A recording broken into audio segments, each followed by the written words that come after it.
Hello everyone, this is ICO Talk. My name is Yelena and today I have two guests. These are Alvin and Douglas Gore, co-founders of FidentiaX. Good afternoon, Alvin. Good afternoon, Douglas. Thanks for joining us. Thank you. Thanks for having us. Thanks for having us. Okay, so first of all, a few words about FidentiaX. What is it all about and what is the main problem that the project solves? Okay, so what we are doing for FidentiaX is trying to build the world first marketplace for tradable policy. And we are using the blockchain technology to solve a real world problem. What we have understand in the insurance space, right, which is a multi-trillion industry, there is an inefficiency in addressing how the surrender policies are being redeemed or surrendered in the market. So just for example, in the 5 countries that we have done research on, that's on Singapore, Malaysia, Hong Kong, South Korea, and Japan. Okay, just Asian countries, yeah? Mm-hmm. So, okay. I mean, this is a problem prevalent to the entire world, but let's just focus on Asia now because these are the stats that we are more cognizant of. So in the 5 countries that just mentioned, right, the surrender value of the market is approximately about $700 billion in a year. So that means that in the US, for example, right, there's a stat that said out of $112 billion of surrender policies in the year 2014, actually $57 billion worth of the policy could have been resold in the open market for higher value. But unfortunately, the lack of awareness in the market resulted in policyholders just going to the insurer to surrender the policy. I just wanted to precise if this is a health insurance policies, yes? Or no. Just every... Okay, so there are different kind of policies in the market. So for this particular solution, we are focusing on the life insurance policy. Life insurance, okay. So life insurance policy that has inherent cash value in the policy, meaning instead of when you go to a life insurance and surrender the policy, you typically get some money back from it, right? Policies are accruing interest over a period of time. But if you look at your benefit illustration of insurance policy, right, typically for the first 5 to 10 years, you'll be losing money compared to what you have put into the policy. But that doesn't mean that at maturity, you will typically get back quite a substantial amount compared to what you have put in. It's because the insurance is a long-term contract, and typically the bonus comes in only towards the end of the policy maturity. So, but when there's a change in financial situation, for example, right, say a life insured or the policyholder starts to feel that there's no need for this particular policy anymore, or they have a certain need for cash, the only option that they have now, or they think that they have now, is to go to an insurance company and surrender the policy. Or they can take a policy loan at a ridiculous interest. Just imagine you are taking a loan on your own policy, which is your own money, right? And you're going to pay like 5 to 7% interest per annum, which we think that itself is not very fair to the policyholders. And insurance companies don't typically want to advise you to sell the policy. If you think about it, right, you surrender a policy after year 10, effectively, the insurance company will be absolved of their obligation to you in terms of sum assured, and whatever commission and cost of distribution that they've earned over the last few years is in the pocket. So we felt that this policy owner actually could have went to the market and then extract a higher value from it, and the buyer can actually benefit from the policy because as a new owner of the asset, right, we can actually wait till maturity to get quite a good return on the policy. So as I got it right, first of all, you will start developing this project in those 5 countries that you mentioned, yeah? We'll start from Singapore, Malaysia, and in terms of geography, we'll start from the 5 countries first. And it depends on how the market perceives it. We have partners in Dubai that are actually very interested in this project, and they were asking if they can start off a branch office over in Dubai as well. So I guess it depends how successful and how well the market start to perceive us. We could have partners from various countries coming on board.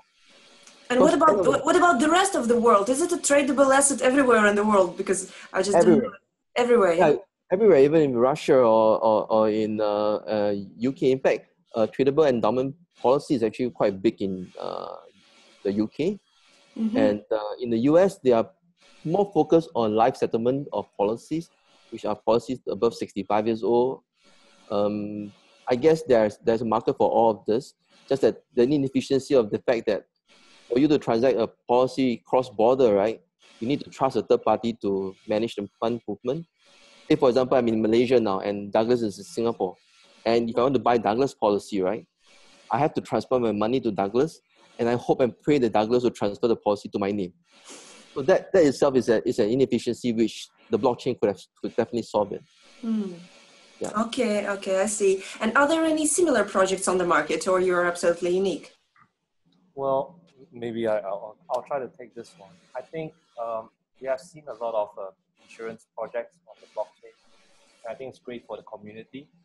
I don't think we have seen a specific one that actually addresses tradable policies, but I think it's great because we have people, or we have seen people in the community doing insurance on IoT, trying to address the entire insurance dilemma, basically on the entire architecture level, whether it's B3I or even ICOs like FidentiaX. But for us, I think we are rather pragmatic in our approach in the sense that we are trying to solve the current real world and consumer problem.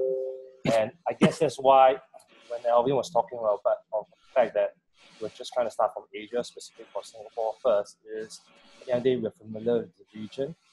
And as a class asset, Singapore policies are actually very well regarded based on our country risk. And the fact that you must understand that the insurance policies in the first place came from probably AA to AAA graded insurance companies, the big insurance giants itself. So exactly like what Alvin actually said, while it may sound complex in a certain way, but these are actually paper assets. And the disruption comes about by using blockchain is basically on the trust element itself. Today, the guy who buys the policy typically will trust the insurer, which I think we should all trust them because they are all so big as of now. But when you extend that solution off to the next person, I think that's where our solution comes in. I see. Okay. Let's now proceed to your ICO. First of all, what is the exact sum that you want to raise? Well, based on the price of Ether today, and it will change tomorrow, you're looking at about 16 million US. 16 million. This is a hard cap, yes? Yeah, that's right. Why this particular sum? Will you tell us a few words about the roadmap? Okay. Okay. So for us, we actually put in the white paper that we are committed to put in 70% of the fundraise to build a model portfolio. So we need to show we are going to use the fundraise to demonstrate to the market that having a tradable policy within your portfolio is definitely a very wise move to make. We have done some statistics and research on terms of the rate of return on a portfolio of insurance policy versus a fixed income policy as a fixed income instrument and money market. In terms of similar risk class in investment, right, we actually far outperform the fixed income instrument as well as the money market fund.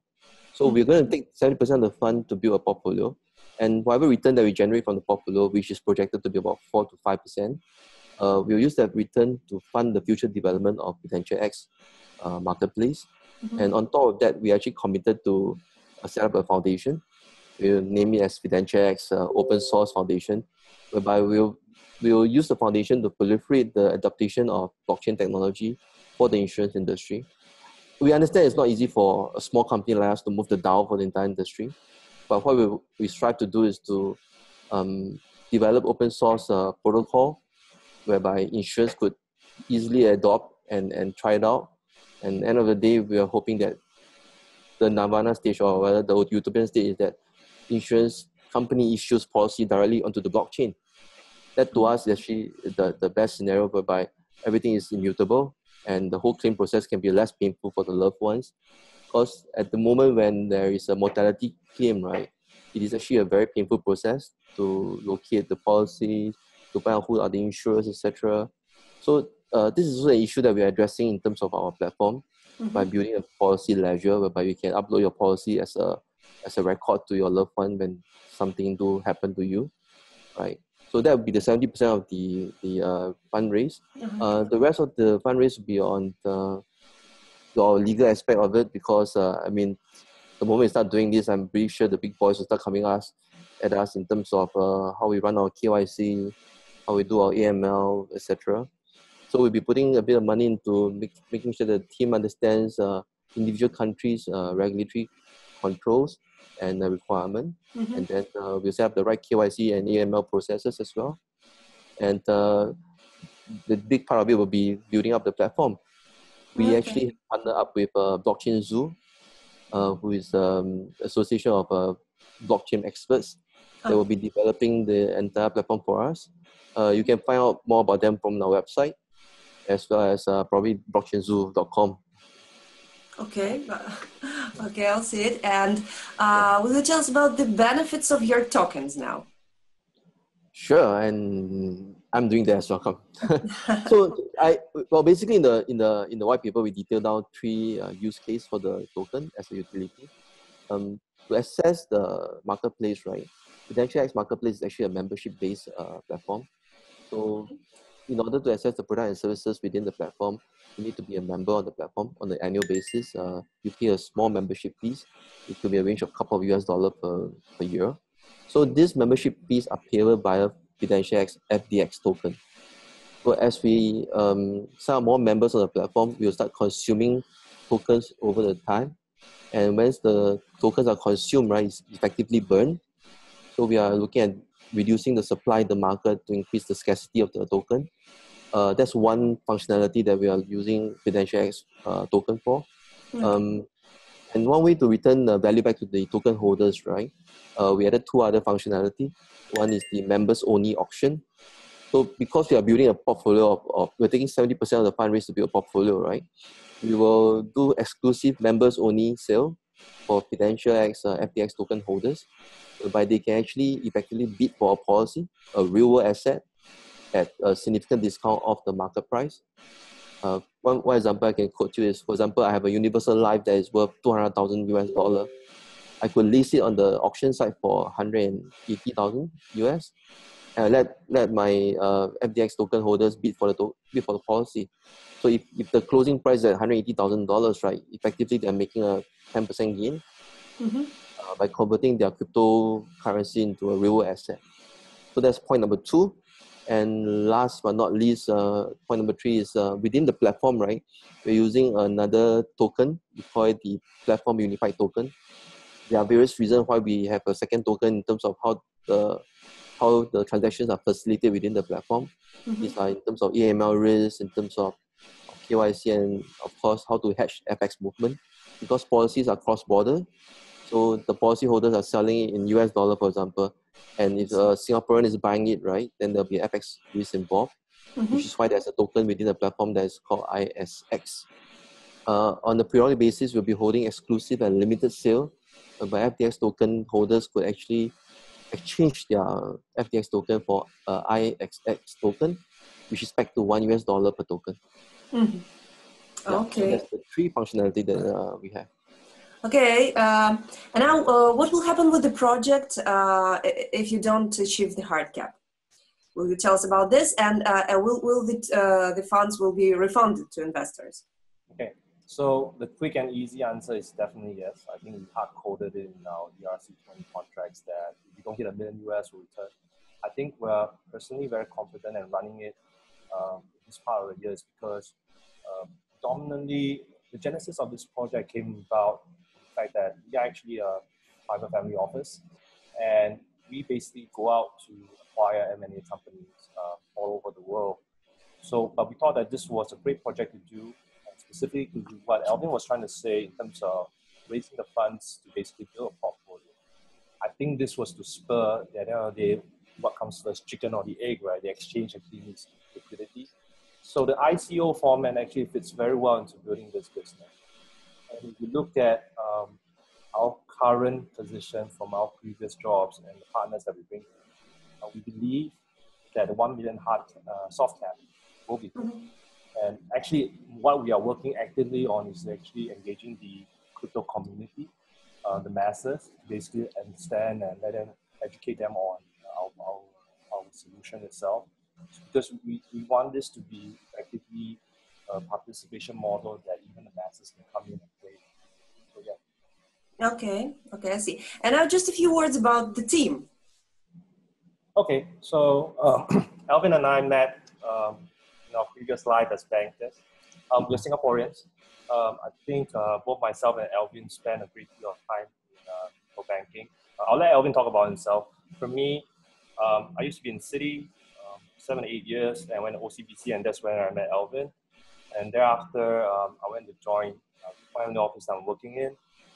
Currently the COO of the company itself. We travel the world a lot, looking at disruptive businesses and technologies to buy and to exit. So I guess that's how we kind of trog along and landed on blockchain and basically finding out this business model to do. Alvin? Yeah, unfortunately, I was from the bank for quite a few years. I came from engineering background. I was in semiconductor industry for a couple of years in manufacturing, and I stumbled into banking. Well, and I was stuck there for quite a few years. So my last role is actually with Standard Chartered Private Bank as an executive director running one of the Indonesian team. And I guess after joining family office last year, we realized that there is actually a lot of inefficiency in the market, and I'm always very keen to look at how technology can be used to solve real world problem. And I guess this is actually really a very good opportunity. The industry is prime for a change. And if you look at the number of ICO projects that's on InsurTech, right? I guess, well, a couple more of us will just push the scale and probably disrupt the status quo. Okay. What do you think about this market of ICO? What do you think about its future and its perspectives in the world? Well, I'll say my thoughts and I'll leave out to say this because we always have arguments about this and discussion, not really argument. Healthy, don't worry. Well, so I think it's really a very competitive space right now. A lot of people are trying to get the message out. Personally believe that as you trog along, the ability to show your delivery, your MVP, even proliferation to a baseline of customers is really important. And that's a decision that the two of us always toggle and argue about. The fact that we don't even have a working model there. But the reality of it all is when you think about what we're trying to do, effectively building a marketplace itself, key risk is actually whether it's business individuals, are we able to understand and run the industry element to it? The person that we engaged, Roberto Capodici, I mean, he's so famous in this world, and building such an architecture isn't an issue. You're not building something that is bleeding edge. It might be cutting edge, but not bleeding edge. So from that perspective, you ask me about how competitive the ICO market is, then yes, it's either you have great marketing power or basically you're going to deliver a moonshot that's clearly understandable by the community. And you? Well, I think competitive is the understatement. But then again, it's also getting consensus agreement within the community that you are doing the right stuff and the right project. We always deliberated, not argue, that there are a few factors in terms of what makes a successful ICO. To me, I think the credibility of the team is very, very important.